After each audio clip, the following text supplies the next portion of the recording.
I got it sitting at 20 psi right now.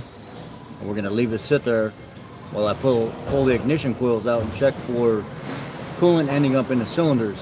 The customer said they had to fill up their own coolant reservoir, and now it's got a cylinder head over temp condition and it's got a low coolant level condition.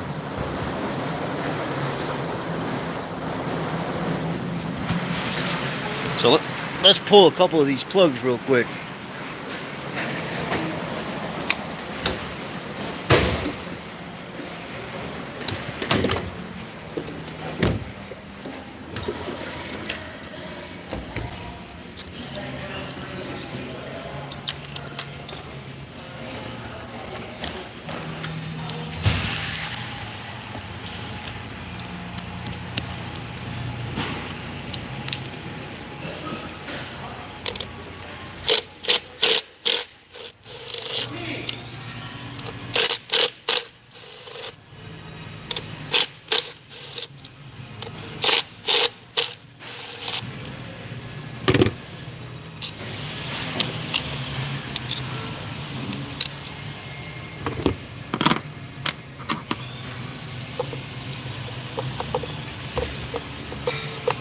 That doesn't even seem like that's on there.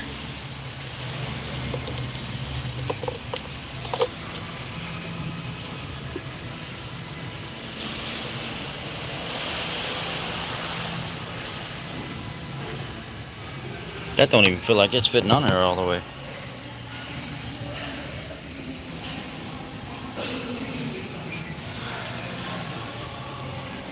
I'm looking for my blue ion one. Oh, I plugged it back in over here.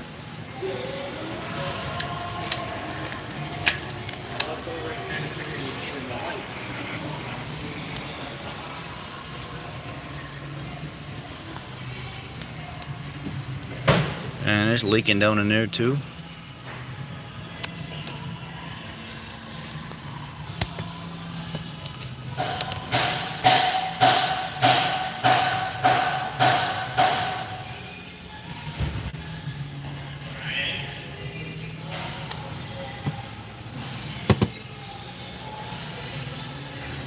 What did you just say?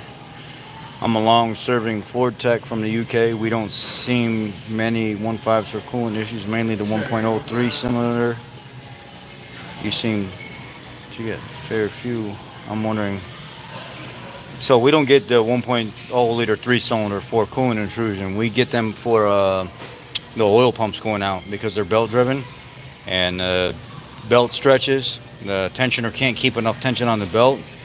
And basically the motor starves for oil, and they're just junk. They lock up. We get those from time to time.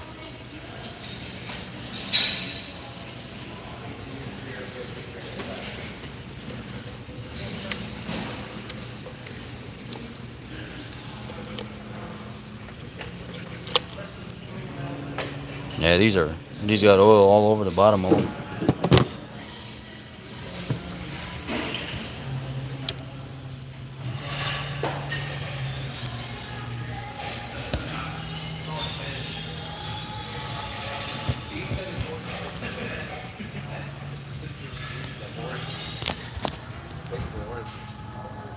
Come on, I'm focus. Yeah. Anyway, it won't focus right now. I'm gonna pull one of those plugs out of there and then stick a camera down in there.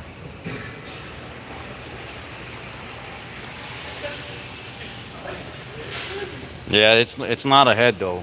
A lot of people will say that the coolant intrusion issue is a head, and they'll replace the head or head gasket or something like that, and it'll be back a couple years later. The issue with the 1.5 liters is that the saw blade cut between the pistons.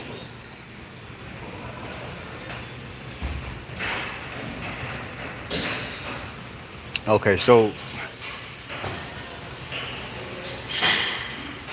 I know you're joking, but let's keep it on topic here. Let's keep it on what we're doing. We're not here to screw around or anything like that. We're here to go. I'm around.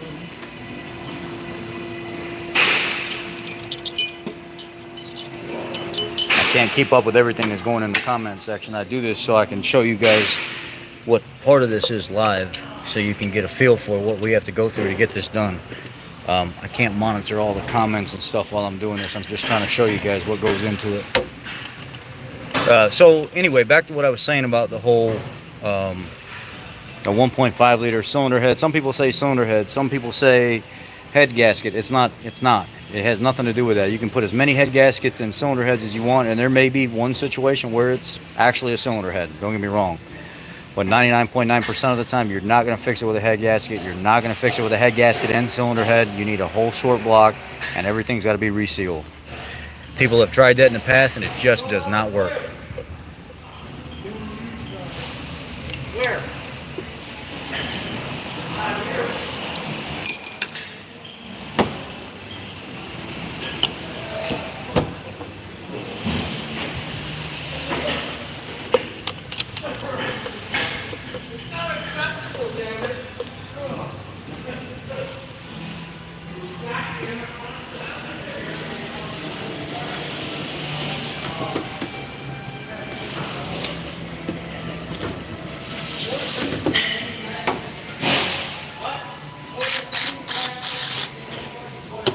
Yeah.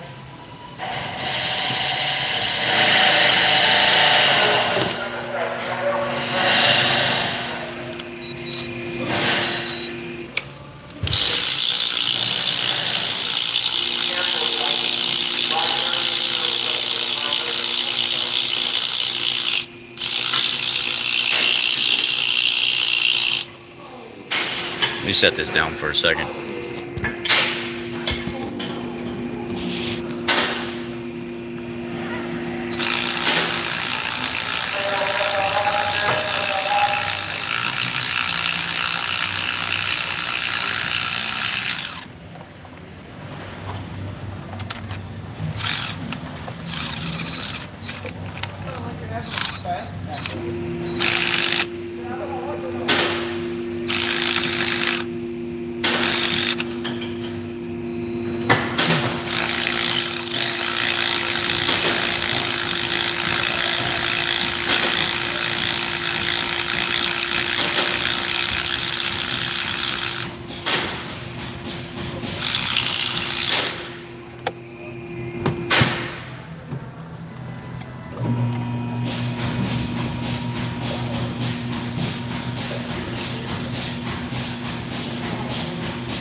This damn thing, I think the plug is it's already stripped out in the damn head.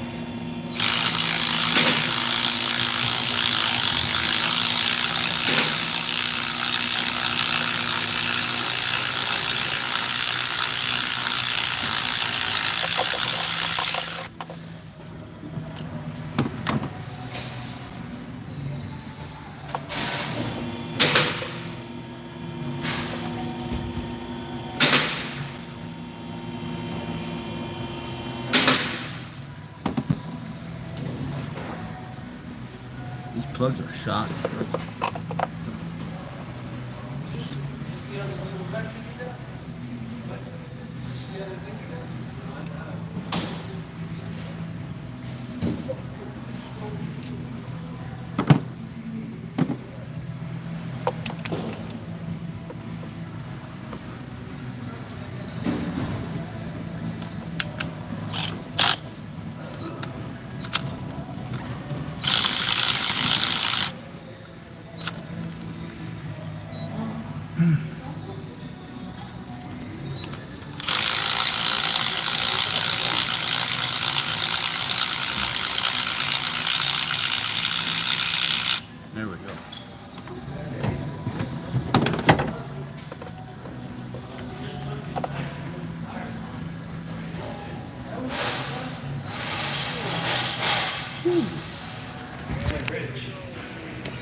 It's got a PL 420 code for the cat.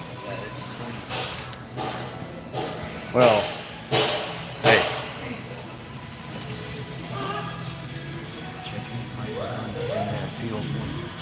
This whole assembly has to be replaced right here.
I had to put this down for a second so I can put this in there.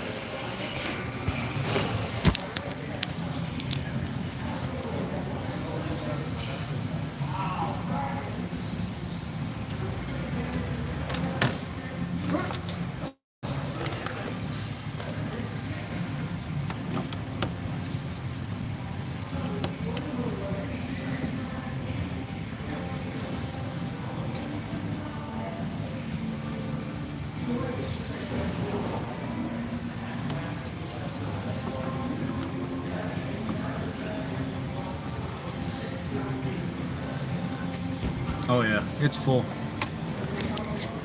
Just from that little bit of time we started pressure testing it,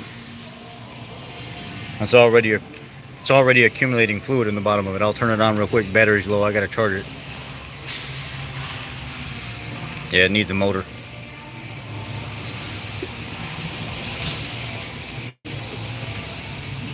You can see all the fluid right there in the corner, all the shiny stuff right on the edge. Yep, that's all that whole side of that piston right there is nothing but full of coolant. And it's super wet. Yep, that motor's done. And then if you look over on this other side here, you can see how, yeah, that whole area right there is full of coolant. Well, that's how you diag it. We need a motor. Motor's no good.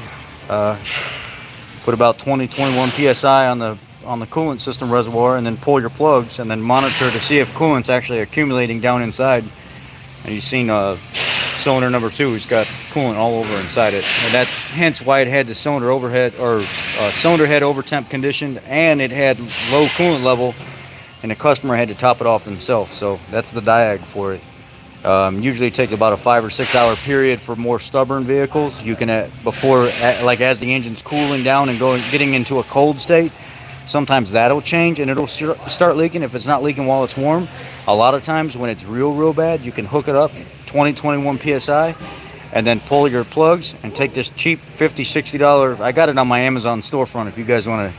And it's been phenomenal. I charge it maybe once every 2 months, and then you just drop that bore scope down in there and you can actually see the coolant accumulating inside the cylinders. The motor's no good. Well, that's the diag for it, guys. I just wanted to share that with you real quick. A lot of times you'll get where these plugs actually won't come out because they're locked up in the cylinder head, and you'll actually break them trying to come out. If you don't use like a power tool or something pneumatic to get them out and do it really, really quick, you try to do it slow with hand tools, like the old school wives' tale thinking of going slow and you're spraying a bunch of stuff in there. If it's going to break, it's going to break. Put a power tool on it, or get like a 3/8 impact and just zip that sucker right out of there is the best way to do it. Because if you do it slow, you actually pull all that stuff into the threads and you start binding it, you pull the threads right out of the cylinder head. So when I do plugs on these, I zip them right out. I don't go slow. That initial jar of breaking it loose is what breaks everything loose, and keep it moving. Once you stop and you bind it up, that's when the plugs break and everything else breaks. It's unfortunately, this is going to need a motor, so it's going to be an expensive job. So now I got to work on getting everything quoted out, and that's it. That's the short of the live 17 minutes diagnosed. Needs a motor. Thanks, guys. Be blessed. I appreciate you. Look back and see if there's any questions I missed real quick. This is a 13.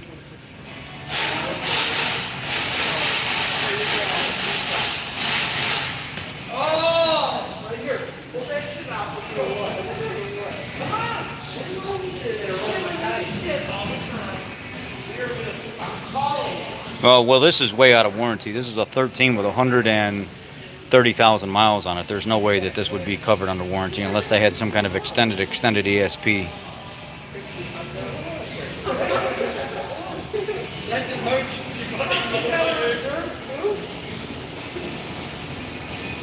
No, this is not the phantom overheating problem.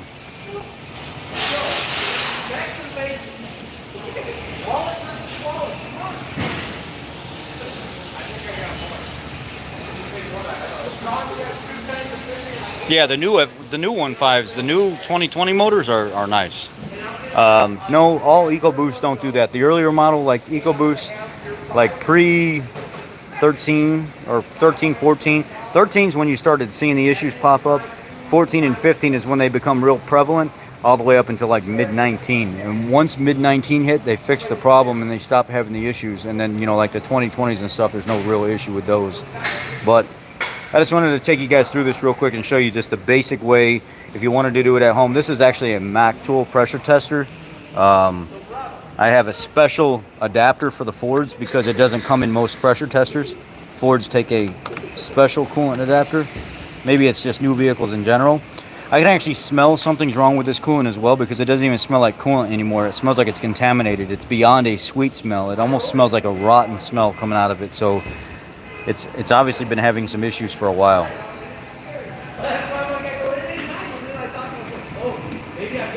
Nah, the earlier model Focus ST, no. Most of the Focus STs that come in here, they don't really have any problems like that at all. I mean, every once in a while you might see one, but the Focus STs, I never really seen a big concern with it. But if you guys wanted to know, here is the Mac Tools adapter for most Ford reservoirs. I can say any of the ones I've seen in the last 10 years, I've been putting this on there. It's a RA10052. And then I use their pressure tester kit. A lot of the manufacturers actually have this, but this is their kit here, the pneumatic one instead of the hand pump one. It's APC 102. You can find a lot of these on like Amazon and stuff too. Get this shit out of my box. Hey man, what are you doing? Well, I wanted to show them how we do the quick diagnosis on the coolant intrusion. That cylinder's full, number 2.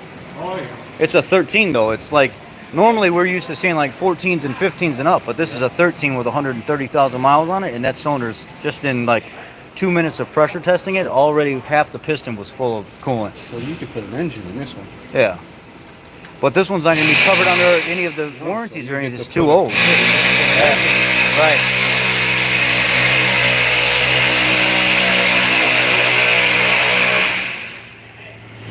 But anyway, here's the Mac kit. And then here is the Mac Tools pneumatic filler as well. CSR 202. Those are the two kits that I like to use on the Super Duties, and I like to use on any of the gasoline stuff. They work very, very well, and I never have air left over when I'm done with these. Probably the best, kit that I've used on the market so far. I think Snap-on has one that's similar, and so does Cornwell. But overall, it's been the best kit that I've found is this type of setup.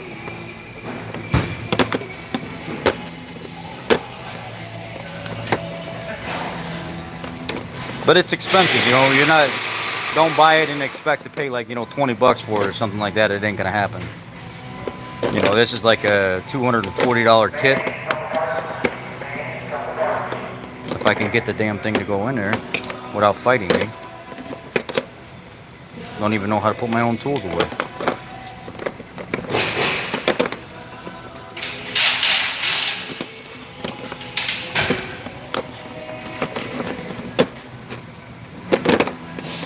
Been a while. So that's the kit. And I'll let them know the motor's toast. So approximate cost, I think this engine is about probably I think this engine's somewhere around, I think it's around $6,000, somewhere around $6,000 ballpark. But then you're talking, I want to say like about seven. I don't know. You can't go by because this is not warranty time. I think book time for this would be probably. Let me find out real quick.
Okay, so this is cutting it way down. I thought it was going to be around 7. Oh, no, here it is, here it is.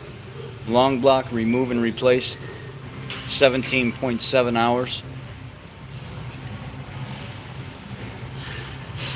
Includes R&I engine and transfer of all necessary components not supplied with long block. Includes transfer of all fuel, but no other components is 14.7. But to transfer everything is 17.7. So you're probably in the ballpark of 18 to 20 hours because there's going to be other stuff that happens. They're going to have to account for, does the vehicle need an alignment when it's done, when they pull the subframe and all that stuff. So probably close to a 20-hour job. It's probably $5,500 for the motor, depending on where you get it.